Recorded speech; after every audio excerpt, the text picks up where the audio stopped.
What Mark Levin just exposed about Obama will send him crawling back to hide in the swamp by US4Trump.com. Mark Levin hammers Obama for calling Trump a cartoon, and Mark Levin, conservative radio host, went off on Obama Friday during an interview on Fox and Friends after Obama reportedly called President Donald Trump a cartoon. Isn't that something? Ben Rhodes, former Obama advisor, wrote in his new book that Obama was shocked by Trump's electoral victory and belittled the president by calling him a cartoon. When Levin was asked to respond about Obama's comments on Fox News this morning, he said, "I will take a cartoon over a leftist any day of the week, and let me tell you something about this cartoon," he continued. "This cartoon has stood up to the North Koreans, the Iranians, the Chinese, and the Russians. Nothing Obama was capable of doing." Mark Levin went on to shed light on how Obama used the IRS against his political opponents, mishandling the Benghazi scandal, going on an apology tour, and appointing to the courts left-wing law professors. Isn't that something? Levin concluded saying, "Cartoon character? I don't think we need lectures from Barack Obama, quite frankly." Boom. Mark Levin is absolutely right. Yeah, let's take a quick listen here. Out of the Obama administration to a crass remark about Ivanka Trump by Samantha Bee. It has been a very busy week. So what does the host of Life, Liberty, and Levin, Mark Levin, have to say about all of this? How about busy day? I sat down with him to talk about that. If somebody had said that about Chelsea Clinton, if somebody had said that about either of the Obama daughters, the nation in unison would be repulsed. Samantha Bee did apologize for her comment and using that word to describe Ivanka Trump. Your reaction? Yeah, and Roseanne Barr apologized too. She should be fired. She is a vile, disgusting person. It's not even a question of comedy. It's just a matter of what you say about the president's daughter. Who the hell talks this way? Seriously, she should be fired. Take her apology with her. Mark, let's move on to some pardons that are coming down this week. Dinesh D'Souza gets a pardon. Are you for that? What Dinesh D'Souza did not warrant 20 months, give or take, Absolutely. in a federal prison. That's not right. how those cases are normally handled. The radical left-wing Democrat who Yes. was U.S. attorney there in the Southern District of New York, Comey's buddy, Mueller's buddy, the buddy of that crowd, went after him.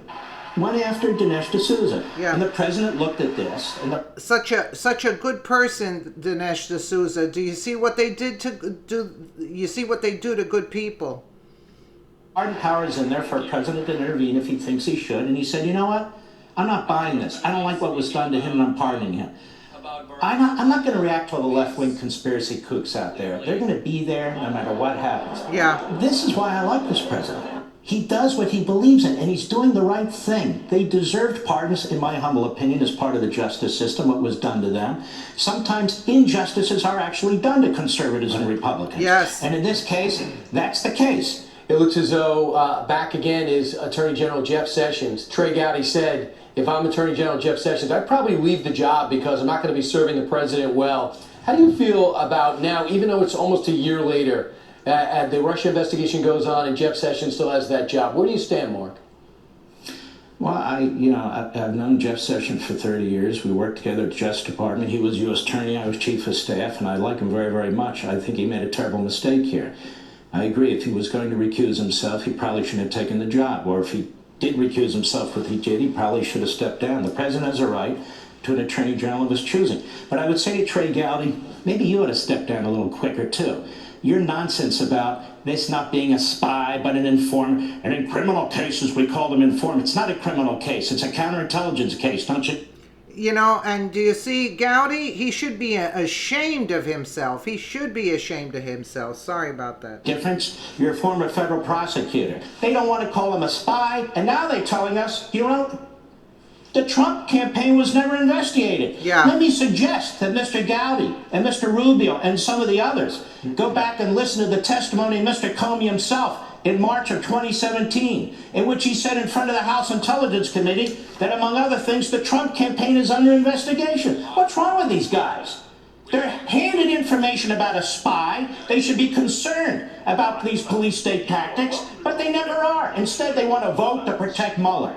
How about you vote to protect the Constitution? Right. You want to investigate Russia's influence in our elections? Why don't you investigate the Obama administration that turned a blind eye to it, that was in charge when the Russians were interfering with our election, rather than the victims? The victims, that is, the Trump people. You just gave me a perfect segue to an excerpt in the New York Times this week of a brand new book that's out by Ben Rhodes, who was a close aide to the president, especially when it came to foreign policy. Evidently, Ben Rhodes got permission to talk about what he was talking about after the election came down. One of the things that President Obama speculated was, maybe I came along 10 years too early. And my assumption is he means the country wasn't ready for him. Do you believe the country wasn't ready for President Obama? I believe the country's never been ready for President Obama, because when you want to fundamentally transform a country, you know what that means, Brian? That means you don't love your country. Right. You want to fundamentally transform a country. What do you want to do? Fundamentally transform its economy from capitalism to something else? Fundamentally transform its government from a constitutional republic to something else? We've never been able to hold these leftists, and Obama included, to their definition of fundamental transformation. When you love your wife, you don't say, you know what, honey, I want to fundamentally transform you. Or when you love your kids, you know. And you get a frying pan over your head, meanwhile. I want to fundamentally transform you, your kids. That sounds pretty weird to me. Right. So maybe America has never been ready for Barack Obama, and should never be ready for Barack Obama. Correct. And he also called this president, when he was a nominee, a cartoon. What's your reaction to President Obama calling President Trump a cartoon? I'll take a cartoon over a leftist any day of the week. And let me tell you something about this cartoon. This cartoon has stood up to the North Koreans. He has stood up to the Iranians. He stood up to the Chinese. He stood up to the Russians. Nothing Obama was capable of doing.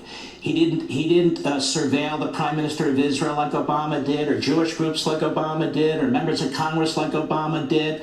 He hasn't used the IRS against his political opponents like Obama did. He wouldn't have stood still for Benghazi the way Obama did. He wouldn't have undermined the United States military the way Obama did, or undermined local police forces the way Obama did, or stuffed our courts with left-wing law professors the way Obama did. Cartoon character, I don't think we need lectures from Barack Obama, quite frankly. Mark Levin, excellent. Excellent. Excellent. I'm amazed at this interview here. Amazing interview. Amazing. He did a fantastic job. Absolutely. He said everything the way it was supposed to be said. Let me know what you guys think in the comments below. And again, thank you so much for watching.